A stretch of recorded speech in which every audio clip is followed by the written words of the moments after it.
Vamos a hablar de un tema que realmente ha sacudido al mundo nuevamente, porque cuando se incendió la Patagonia, hace muy poquitito, hizo un desastre enorme, tomamos contacto con una de las pobladoras de El Hoyo, allí cerquita al Bolsón, donde contaba lo que había sufrido su casa, la de sus vecinos, cómo habían hecho ellos su propia operación como para salvar, aunque sea un par de vecinas y vecinos, y guarecerlos en su vivienda, que se salvó de milagro.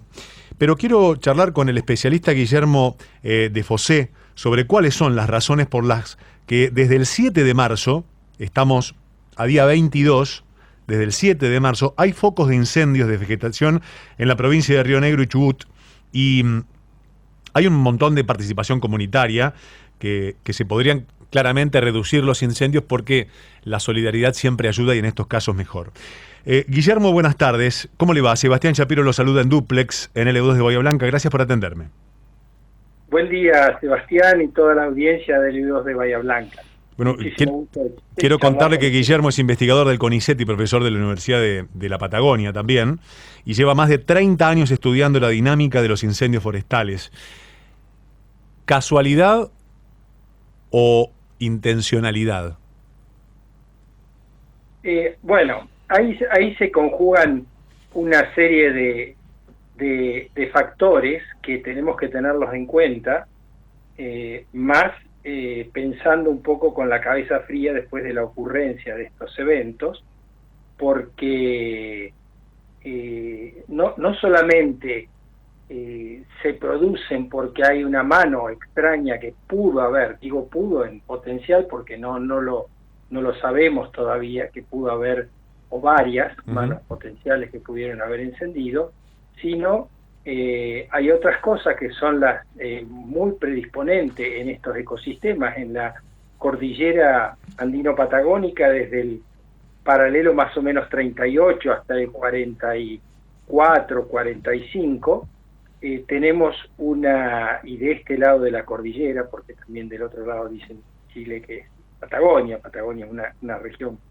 geográfica, del otro lado llueve más y de este llueve menos, pero al llover menos acá, lo hace en un periodo que es entre abril y septiembre, octubre. Desde octubre las lluvias se transforman en esporádicas en toda la región y prácticamente no llueve hasta marzo del año siguiente.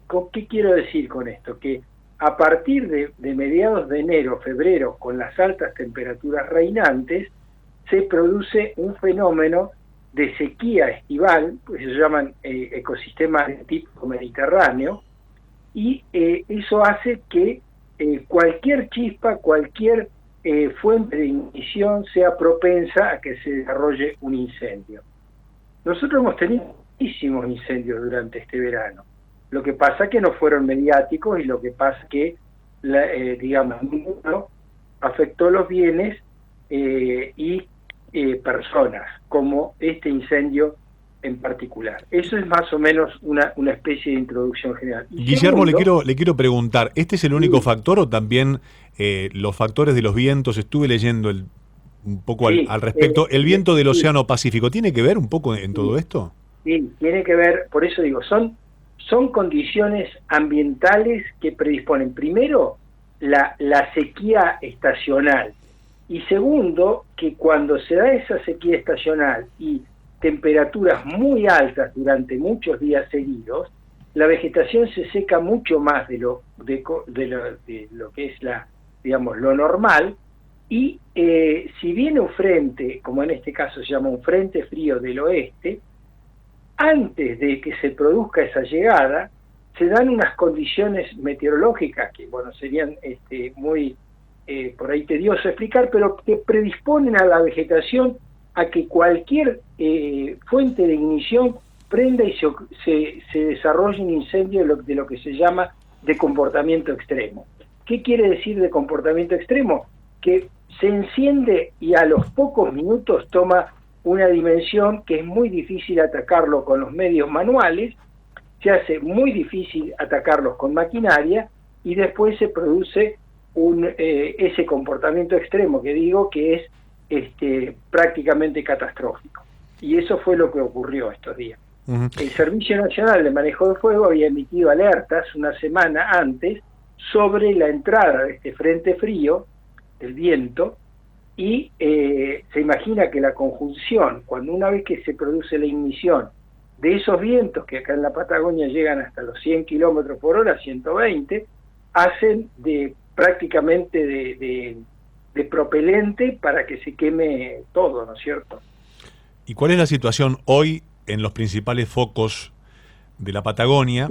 ¿Y cuál es el Sí, saldo que han podido cuantificar hasta el momento? mire, no, yo estoy en Esquel, no estoy en el lugar exacto. Ayer me llamó el intendente del Hoyo, con quien tengo una amistad de muchos años, y Ujú. están finalizando con el recuento de las casas y de la superficie que ya se quemó, y bueno, y se están apagando porque estos incendios también lo que tienen es que a veces producen llama o siguen quemando por debajo de la superficie cuando agarran algunas raíces que están muy secas, y esos focos tardan en lo que se llama la liquidación del incendio, tardan unos cuantos días en apagarse, ¿no es cierto? Eso es cuestión de tiempo, de detectar los focos esos que quedan encendidos, de tratar de apagarlos. En algunos casos y en otros países llueva o empiezan las nevadas, y el incendio aparece el año siguiente porque ha estado como dormido en algunos refugios chiquititos de raíces o áreas que no se ha podido llegar. Entonces es difícil combatir estos incendios en esta zona donde encima es montañosa, tiene mucha, pero mucha carga de combustible, es decir, de vegetación, y bueno, se hace muy difícil. Ujú. Y permítame que le diga una Sí, cosa, adelante, es que Guillermo. no, es que estos incendios, a veces nosotros hemos tenido incendios más grandes, porque este no afectó en superficie, si uno lo ve, fueron demasiadas hectáreas para lo que es, pero ha habido incendios de 30, 40, 50 mil hectáreas, y como no se afectó a poblaciones, ni a gente, ni a casas, ni a edificios, etcétera, etcétera, es mucho más difícil la reconstrucción después. ¿Por qué? Porque afectó un área que es lo que se llama técnicamente la interfaz urbano-rural.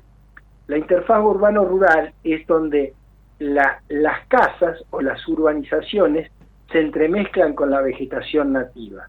Y ahí es donde se producen los mayores incendios a nivel mundial, no solamente por parte nuestra, sino a nivel mundial, a pesar de que hay una paradoja de que los incendios a nivel mundial también la superficie y el número de incendios ha bajado, aunque parezca paradójico, pero se ha concentrado en estas áreas, como la zona de esa que es una típica interfaz urbano-rural, lo vemos en California, lo vemos en Australia, y eso se produce porque hay una migración de gente que se va a vivir y busca su habitación y hace su casa en ese tipo de lugares.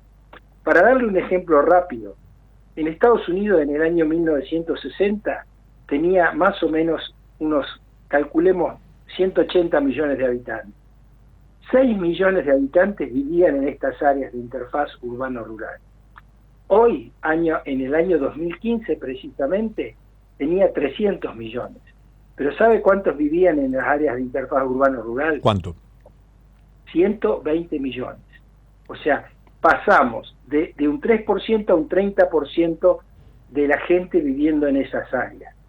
Más si esas áreas son proclives a los incendios, vamos a tener no otra cosa que los resultados que estamos teniendo. Lo mismo ha pasado en Australia, lo mismo pasa en Canadá, lo mismo pasa en los países mediterráneos, por eso se llama clima mediterráneo acá, en España, en Grecia, en Portugal, hace 2 años, en el 2018, en Grecia el año anterior.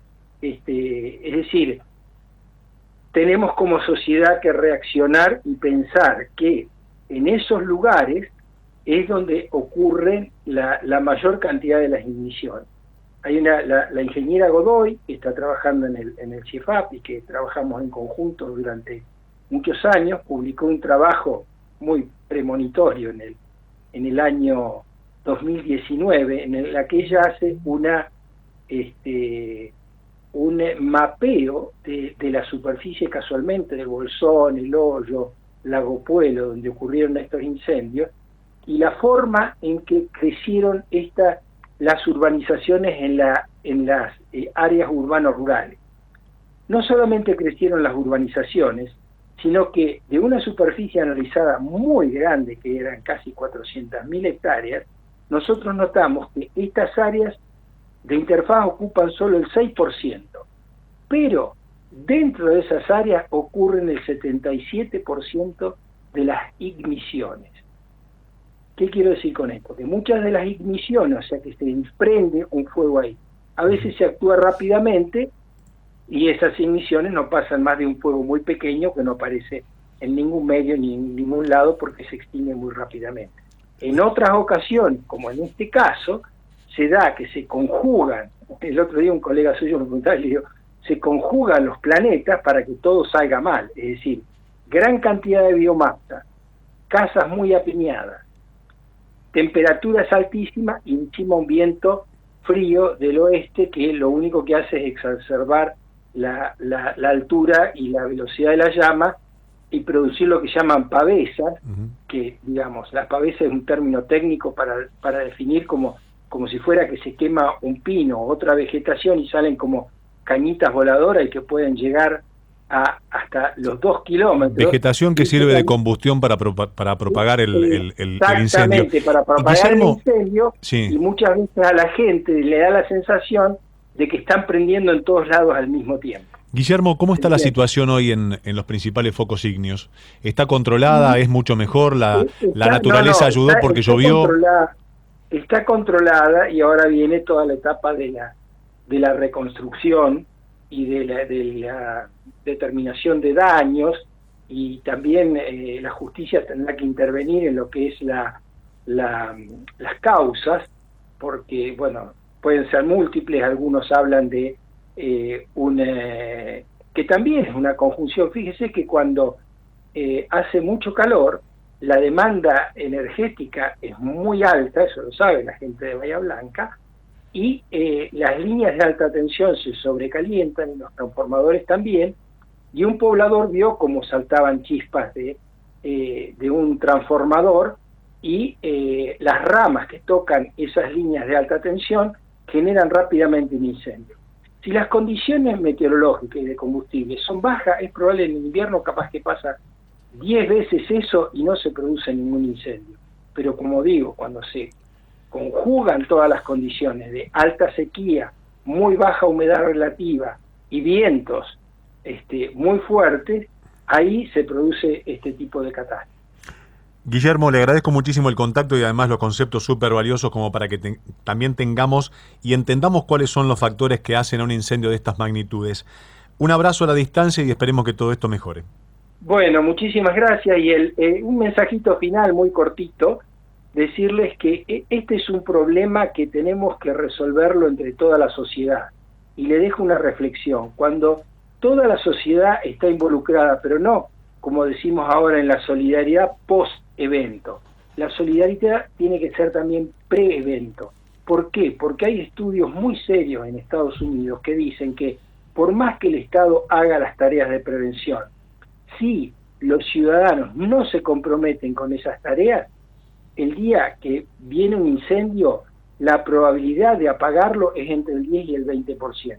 Si la gente está concientizada y cada uno sabe lo que tiene que hacer y baja la carga de combustible previamente al incendio de sus predios, la efectividad de las medidas llegan hasta el 90-95%. Tal cual. Guillermo, un abrazo a la distancia. Gracias por este momento. Muchísimas gracias a ustedes, Sebastián. Hasta luego. El licenciado Guillermo de Fossé es investigador del CONICET y profesor de la Universidad de la Patagonia, quien lleva más de 30 años estudiando la dinámica de los incendios forestales, hablando y dando una pintura y un panorama de por qué se producen los incendios, cuáles son los focos ígneos, cuál es la duración de cada uno de ellos y también los principales factores y cómo debemos actuar como sociedad.